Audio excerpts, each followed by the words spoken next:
Back to my channel academy of Sciencia. तो आज हम लोग पढ़ने वाले हैं electrical energy generation and environment. Okay, so electricity generation based on fossil fuels like coal, natural gas, nuclear fuels like uranium, plutonium are not environment friendly. यानी कि हम जो इलेक्ट्रिकल एनर्जी फॉर्म करते हैं by using the fuels coal, natural gas and uranium and plutonium, these are not environmental friendly. That means the secretion of these gases it's very harmful for our environment. It means if electrical energy is generated using these fuels, it can lead to environmental degradation or the environmental pollution. We have seen that burning of fossil fuel like coal, natural gas, emission of certain gases and soot particles, and because of this gases and soot particles there are number of diseases can form. So this results in the air pollution. Incomplete compositions of fuels leads to formation of carbon monoxide. That means जब भी ये fossil fuels को आप burn करते हैं तो ये incomplete composition होता है इनका, और जो remaining harmful gases होते हैं वो environment में in the form of carbon monoxide mix हो जाते हैं और क्या होता है, air pollution होता है। It adversely effect our health, जो कि बहुत बुरी तरीके से हमारे हेल्थ पे क्या करता है, इफेक्ट करता है। Okay, now increase in percentage of carbon dioxide in the air due to the burning of fuel effect environment severely.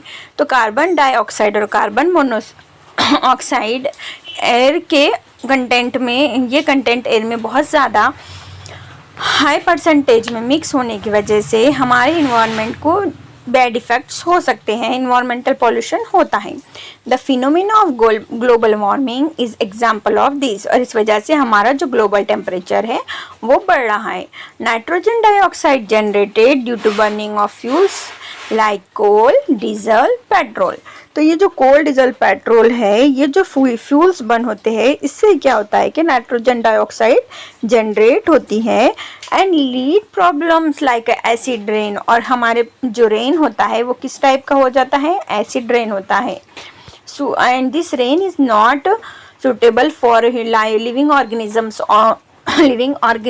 on the earth or our forming processes.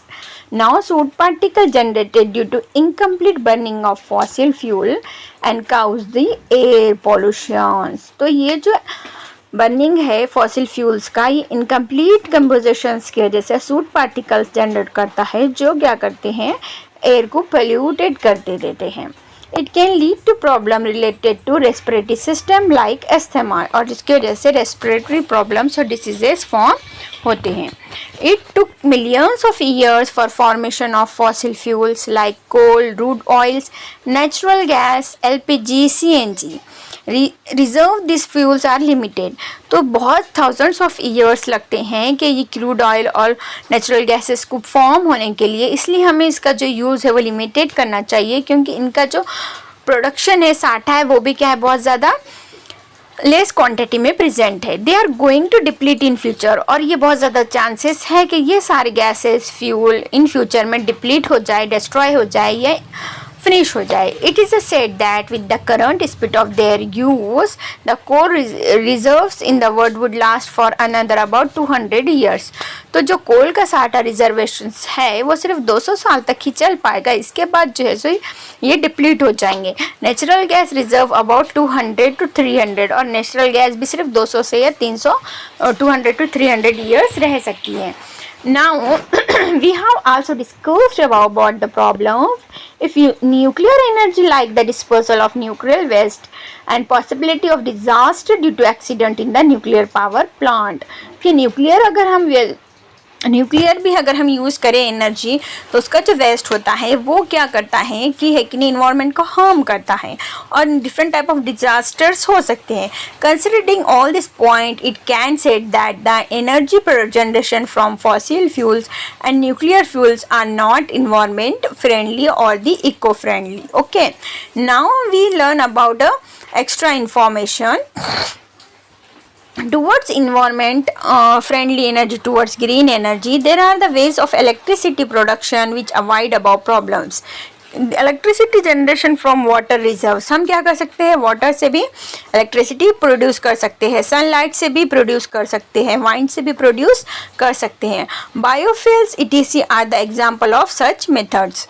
The energy sources used in such options water reserve, wind, sunlight, biofuel are never ending. यानी कि अगर हम water और sunlight और wine को use करेंगे तो ये ऐसे रिसोर्सेस हैं जो क्या करते हैं, इनका साठा एंड होने वाला नहीं है, डिप्लीट होने वाला नहीं है. So moreover use of this source do not lead to environmental problem discuss about. और अगर हम वाइंड, सनलाइट और वाटर का यूज़ करते हैं तो इससे हमारे इन्वायरमेंट भी क्या होगा, इफेक्ट नहीं होगा. Therefore electricity generation through this sources can be called environmental friendly. We can also call the energy generated by the process is the green energy. तो इस मेथड से, क्योंकि अगर हम इलेक्ट्रिसिटी प्रोड्यूस करते हैं तो इन्वायरमेंट को कोई नुकसान नहीं होगा और ये डिप्लीट भी नहीं होंगे, इस वजह से हम इसको ग्रीन एनर्जी सोर्सेज भी बोल सकते हैं. We can call this green energy sources. Green energy sources. Therefore electricity generation through this sources can be called environmental friendly. We can also call the energy generated by this process as a green energy. So looking at generation using fuels like coal, natural gas and nuclear fuels, the world is now heading towards the environmental friendly energy and green. तो अगर हम water और किसका, water, wind और sunlight का use करेंगे तो green energy की तरफ जाएंगे और हमारे इन्वायरमेंट को प्रोटेक्ट भी कर पाएंगे. उसके बाद जो हमारा नेक्स्ट वन पॉइंट है वो है हाइड्रो इलेक्ट्रिकल एनर्जी, यानी कि वाटर से बनने वाली एनर्जी. तो देखिए इसका पहले यहाँ मेथड देख लेते हैं हम. Different stages in hydro electric power plant. तो यहाँ पे water reserves with potential energy. जो ठहरा हुआ वाटर होता है वो पोटेंशियल कंडीशन में होता है. कौन से कंडीशन में होता है, पोटेंशियल एनर्जी को स्टोर करके रखता है. और फिर ये पोटेंशियल वाटर, पोटेंशियल एनर्जी को रिजर्व करने वाला वाटर टरबाइन में जाता है और टरबाइन रोटेट होता है कहाँ, जनरेटर में, और जनरेटर प्रोड्यूस करता है electrical energy. Now see here, kinetic energy in flowing water or the potential energy in a water reservoirs. तो जो जमा हुआ पानी होता है वहाँ पे पोटेंशियल एनर्जी होती है और जब यही वाटर क्या करता है, फ्लो करता है, तो वो काइनेटिक एनर्जी में चेंज हो जाता है और यही काइनेटिक एनर्जी इलेक्ट्रिकल एनर्जी में क्या होती है, चेंज होती है. So conventional source of energy in hydro electrical power plant, potential energy in water stored in a dam and converted into kinetic energy of a water. यानी कि जो dam में वाटर था वो क्या हो गया, पोटेंशियल वाटर था, पोटेंशियल एनर्जी का वाटर था, और जब वो डैम से फ्लो करता है तो काइनेटिक एनर्जी में क्या होता है, चेंज होता है.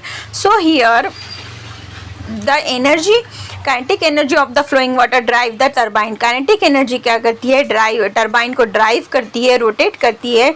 This turbine in turn device generator to generate electricity, और इससे क्या होता है, इलेक्ट्रिसिटी फॉर्म होती है. So this block diagram represent all this stages of the hydro electrical energy. Next हम जो है कि नहीं क्या करते हैं, नेक्स्ट हमारे लेक्चर में हम पढ़ने वाले हैं electricity generation using wind energy.